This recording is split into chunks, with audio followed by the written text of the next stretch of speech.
Hi friends, good morning అందరికీ.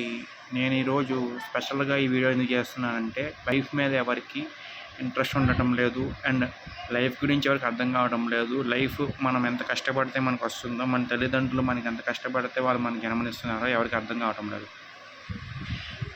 నేను మెయిన్గా చెప్పదలసిన టాపిక్ వచ్చి సూసైడ్ ఇది నేరం. ఎందుకంటే అది మనకు ఆలోచనలు వస్తాయి, ఎవరికైనా సహజం. నువ్వు అది చచ్చిపో లేదంటే వాళ్ళని చంపు వీళ్ళని చంపు అని వచ్చింది.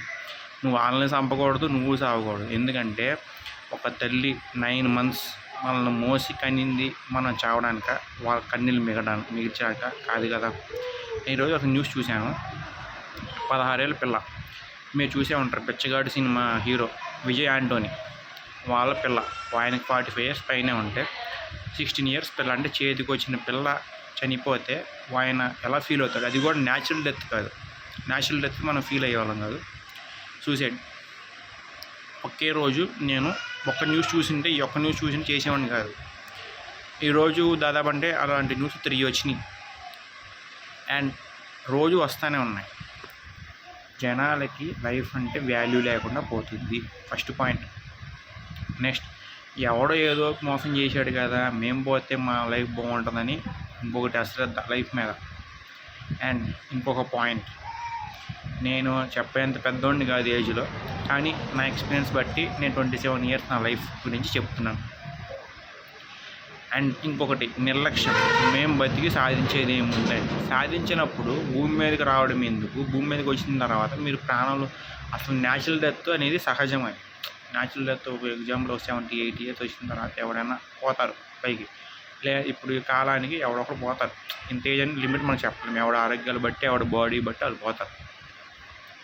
కానీ ఇక్కడ 16 years పోవడం అంటే ఇంకా ఆ విజయ్ ఆంటోనీ గారు ఎంత బాధపడుతుండాలి అంటే, ఒక తల్లిదండ్రులు పిల్లలు వాళ్ళకంటే ముందు పోతే ఎంత బాధపడతారు, ఇది నేను చెప్పేది. ఆలోచనలు ఎవరికన్నా వస్తాయి, పో అని. ఇప్పుడు వాడేదో మోసం చేసాడు చచ్చిపోతాము, వీడేదో మోసం చేసాడని చచ్చిపోతాము. ఏంటయ్యా ఇది? మోసం చేస్తే ఆ మోసాన్ని మన ఎదుర్కోవాలి, ఎలా స్ట్రాంగ్గా ఉండాలి. లేదు నెక్స్ట్ టైం ఎలా మోసపోకుండా ఉండాలి. లేదా మన లైఫ్లో సరే ఏదో జరిగిపోయింది, పాస్ట్ ఈజ్ పాస్ట్ అన్నట్టు ఉండాలి. అలా అంటే మీరు నమ్మకం 27 yearsలో మేము 100 years లైఫ్ చూశాను. మరి నా పరిస్థితి చెప్పుకోవాలి, అది పక్కన పెట్టండి. 16 yearsకి ఆమె ఏం బాధ వచ్చిందని ఎడ్యుకేషన్ ఏదో చనిపోయింది, అది నా టాపిక్.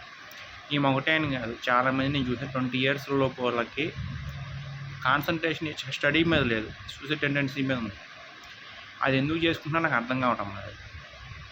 నెక్స్ట్ టాపిక్, నేను దీని గురించి ఎందుకు ప్రత్యేకంగా ఈరోజు వీడియో చేస్తున్నానంటే నాకు చేయాలనిపించింది. వీడియో లాంగ్ లెంత్ కొంచెం ఎక్కువైనా పర్లేదు, నా మనసులో అనేది మీకు చెప్తాను. సో ఆలోచనలు ఎవరికైనా వస్తాయి, కానీ ఆ తల్లిదండ్రులు కన్నీళ్ళు మిగిలిచేటట్టు ఉండకూడదు. తల్లిదండ్రులు మనల్ని ఎందుకు అంటారు? మనల్ని చివరి వరకు వాళ్ళు చూసుకుంటారని, వాళ్ళతో మనం ఉంటామని, వాళ్ళు పోయాక మనం వాళ్ళ వంశ వారసుడిగా ఉంటామని. వాళ్ళు చనిపోయాక మనం వాళ్ళనే కాలుస్తాం, లేదంటే వాళ్ళని ఏదో చేస్తాం. కానీ చనిపోయిన తర్వాత తల్లిదండ్రులు ఎవరైనా మనమే పిల్లలు చేసేది. అది న్యాచురల్ డెత్ అనేది మనకి రాదు. అది ఇప్పుడు ఏజ్లో అంటే ఫుడ్ బాగుండుగా వస్తుంది, కానీ న్యాచురల్ డెత్ అనేది ఇంతకు ముందు 100 years వచ్చినా వచ్చేది కాదు. కానీ ఈ రోజుల్లో న్యాచురల్ డెత్ రాకపోయినా చాలామంది వాళ్ళకి వాళ్ళు సూసైడ్ చేసుకుంటున్నారు. ఎందుకు చేసుకుంటున్నారంటే నో రీజన్. వాళ్ళకి ఆ టైంకి అది బాధ అనిపించో ఏదో చేస్తారు, సరే చేసుకున్న తర్వాత ఏం చేస్తారు? ఎటుపోతారు? భూమి మీద ఉన్నంత కాలమైనా కొంచెం ప్రశాంతంగా ఉండొచ్చు కదా. పోవాలని ఆశ ఉన్నప్పుడు మళ్ళీ భూమి మీద రావడం ఎందుకు? మధ్యలో పోవడం ఎందుకు లైఫ్ వదిలేసి? ఇది నా క్వశ్చన్. నెక్స్ట్ క్వశ్చన్, మీకు టాపిక్ విసుగ్గా అనిపించవచ్చు, కానీ ఇది లైఫ్ లెసన్ అనమాట. సో మీకు చెప్పాలనిపించి నేను చెప్తున్నాను. నెక్స్ట్, లైఫ్ బతకడం ఇంట్రెస్ట్ అయినప్పుడు అసలు భూమి మీదకి రాకూడదు కదా. వచ్చిన తర్వాత 15 years 16 years పోయి తల్లిదండ్రులకి ఎందుకు సోగం మిగిలిస్తున్నారు మీరు? లైఫ్ అంటే ఏమిటి? మనం ఎందుకు వచ్చాం? మన కాన్సన్ట్రేషన్ ఏంటి? 16 years స్టడీ ఏజ్లో ఆ పిల్లకి ఏ బాధ వచ్చినా సూసైడ్ చేసుకుంది.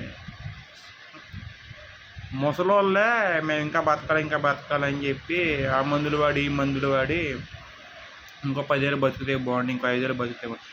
అందాక మా అమ్మపై నేను చూశాను. ఆవిడకి 2 kidneys ఫెయిల్ అయినా సరే ఆవిడేమో సూసైడ్ చేసుకుందా? చేసుకోవాలా. బతికింది, బతికినాలో బతికింది, 74 years బతికింది. ఆవిడ కిడ్నీ ఫెయిల్ అని లాస్ట్లో ఫెయిల్ అని అది వేరే మ్యాటర్. 8 months పోరాడింది చావుతో, తర్వాత పోయింది. ఇప్పుడు నేను ఎందుకు చెప్తున్నానంటే ఆ ప్రాణం విలువ చూడండి. 8 months పోరాడిన తర్వాత కూడా ఆవిడ బతకాలనిపించింది, కానీ బతికిందా? పార్ట్స్ పోయింది. అది సడన్ డెత్, మనమేం అనలేం. సగం నిర్లక్ష్యం ఆవిడ. ఒకవేళ నిర్లక్ష్యం ఉండకుండా కిడ్నీస్ ఏదో రిపేర్ చేయించుకొని ఇలా అది వేరు చేస్తే బతికేదేమో. కానీ ఈ రోజుల్లో అట్ట ఎవరు ఆలోచించట్లా. పుట్టామా పోయామా, మాకు అవసరం లైఫ్ అంటే ఎవరికి పట్టడం లేదు.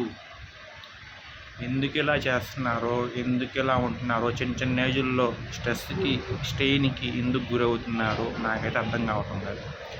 సగం పేరెంట్స్ కూడా పిల్లలు చదువుకోకపోతే మానేయండి, వాళ్ళకి ఇష్టం అన్నీ చేపియండి. నువ్వు ఇదే చెయ్యాలి, నువ్వు ఇలానే ఉండాలని ఒత్తిడి పెట్టమాక. దానివల్ల మీకు ఏం జరుగుతుందంటే ఇలా బ్యాడ్ ఇన్సిడెంట్స్ జరుగుతున్నాయి.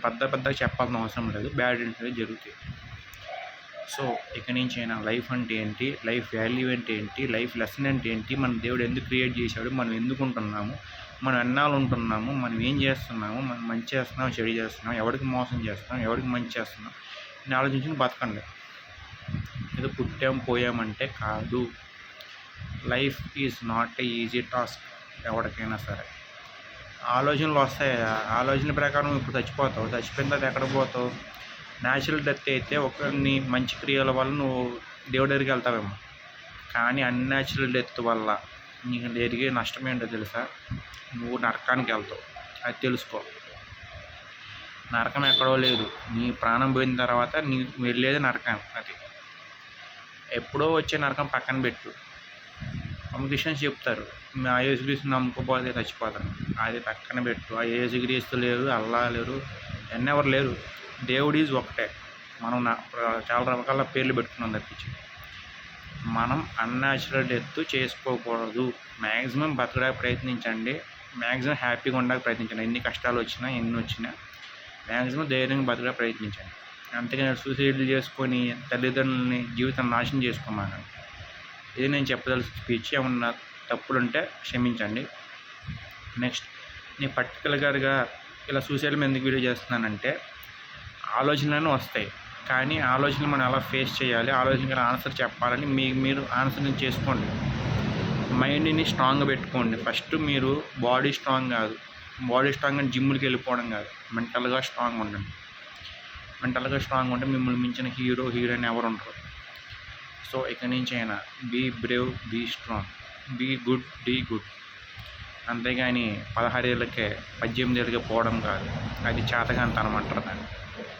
లైఫ్ లాంగ్ బతికి అప్పుడు పోండి, దాన్ని మగతనం లేదా ఆడతనం అంటారు.